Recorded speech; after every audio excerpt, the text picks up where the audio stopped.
Welcome back to another Phill-osophy Arc episode. In this episode, I'm covering the duality of man, our light and our dark, our goodness and our horribleness. For as much yin there is yang, and for as much yang there is yin. We cannot be one or the other without a tiny little seed of the opposite. We can be great people with a seed of darkness, or we can be horrible people with a seed of goodness. And that's how it is, folks. As we grow up from infant to teenager to young adult to full-grown adult to full-blown adult, to old person, we nurture our darkness or our light. And we can be whichever one we want, whichever wolf we feed more, whichever plant we nurture more than the other. We become what we believe, what we pursue, what we instigate, what we nurture. And that is today's topic. What do we want to become? Do we want to be lawful good, lawful evil, neutral chaotic? For anyone who plays D&D, they will understand those references. So I ask all of you and myself, what is our spiritual alignment within D&D? What do we measure up as? And if it's not good enough, or it's not what we want, what alignment do we want to become? There's many ways we can go about this, folks. We can nurture what we like. We can eliminate what we do not like.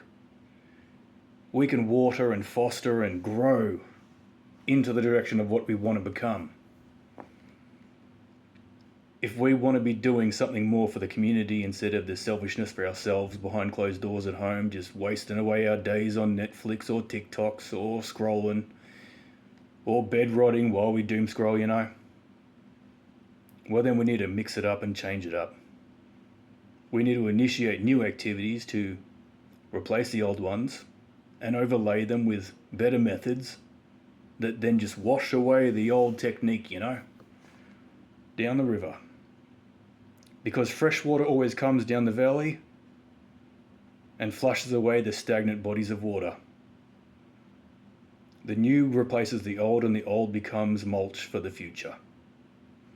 Nurturing and giving life and nutrients to the future practices that we'd like to become, like to embrace and be a part of and make real in our lives, to replace the old, Like a refurbishment or a renovation or a new coat of paint.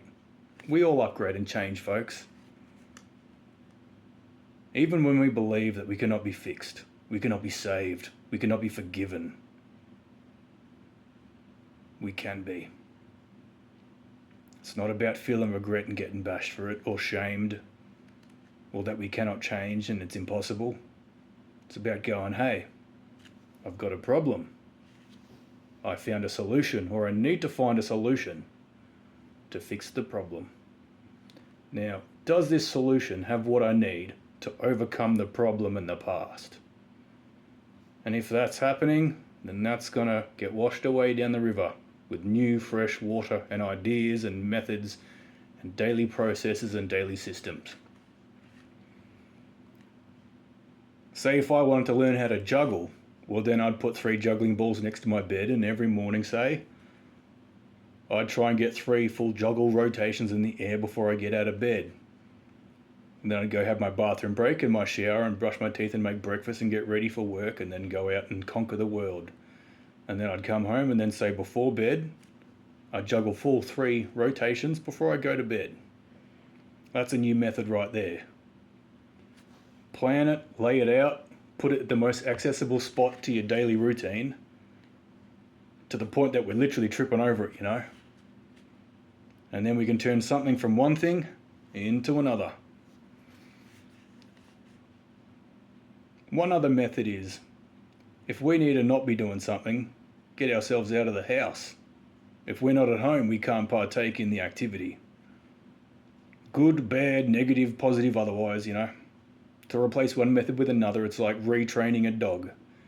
Instead of the dog sitting there and begging for a treat at the kitchen sink and barking until he gets a snack, we need to teach that dog that, hey, If he's quiet and he's mulled out and he's relaxed and he's calm and he's not yapping at us 24/7 for a treat, that he will in fact get a treat if he acts and behaves the right way. So the master has to raise the dog inside, you know. There's many methods out there, folks, of replacing one thing with another, or cold turkeying it if we're going to go down that route. It's not always successful, but it can be. Method replacement, or rewards for the right thing and punishments for the wrong thing, you know. Or anteing up something, saying, hey, my best friend, here's $1,000, and here's my entire month-by-month plan. And if by the end of this year, come New Year's Eve, if I haven't learned to do a full backflip with a clean landing, then you keep that $1,000. Now that's basically anteing up a bet, betting against or for ourselves. That if we don't want to lose $1,000, then we got to learn how to do a full backflip with a clean landing. And at that point, we have in the contract, if I learn how to do backflips before New Year's Eve, you give me the $1,000 back. And if not, keep it. I once had a method during COVID lockdown where that, like, if I couldn't better myself in a single year and double what I was doing for my whole life and myself, if I couldn't better myself by double the standard, I was going to take one of my first musical instruments that I built and burn that sucker in the fire out in the backyard. And you better believe it that I doubled my output and my success and my practice and my skill set and my polishing of myself, because I didn't want to burn that thing. It was very special to me. And every year since, I've seeked to go out there, build myself up twice as good as the year before, twice the income, twice the hard work, twice the business success, twice the knowledge, twice the skills, all of it, to double my output. And damn, have I got a long way. And every year I look back and go, I don't think that's possible to double that, but somehow I do it.